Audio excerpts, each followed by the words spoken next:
শিব চতুর্দশী তিথির আজকে দ্বিতীয় দিন ছিল। গতকালকে অনেকেই উপবাস করেছেন। আর আমি আজকে মা আর মেয়ে মিলে আমরা দুজনে একটু গিয়েছিলাম। আমাদের এখানে স্থানীয় যে মন্দিরটি আছে জয়নগরপাড়া আবাসিক এলাকায় লোকনাথ মন্দির বা শিব মন্দির দুটোই পাশাপাশি অবস্থিত। আজকেও গিয়ে দেখলাম যে অনেকেই পূজা করছেন, ঠাকুরের চরণে ফুল, জল, বেলপাতা দিচ্ছেন। তো আমরাও একটু বাসা থেকে ফুল, জল, বেলপাতা নিয়ে গিয়েছিলাম। গিয়ে সেখানে একটু ঠিকঠাক করে সবকিছু ঠাকুরের চরণে মা মেয়ে দুজনেই একটু ঠাকুরকে জল দিলাম চরণে। ঠাকুর যেন সকলের মঙ্গল করেন। আর এখানে আবার পূজার পরে কিন্তু অঞ্জলিও চলছিল। অনেকেই অঞ্জলি দিচ্ছেন, আমরাও দিয়েছি। আর এটা কিন্তু লোকনাথ মন্দির। মন্দিরটি অনেক কারুকাজ করে অনেক সুন্দর করে করা হয়েছে। আপনারা যারা বাইরে থেকে ঘুরতে আসবেন অবশ্যই মন্দিরটি একটু দেখে যাবেন।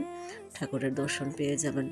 ভালো লাগবে, আশা করি অবশ্যই ভালো লাগবে। অনেক, অনেক কারুকাজ করে মন্দিরগুলি করা হয়েছে এবং বিভিন্ন একদম জ্ঞানসম্মত কথাগুলি এখানে ওয়ালে লিখে দেওয়া হয়েছে। সবাই পড়তেও ভালো লাগে, দেখতেও ভালো লাগে। ধন্যবাদ সবাইকে।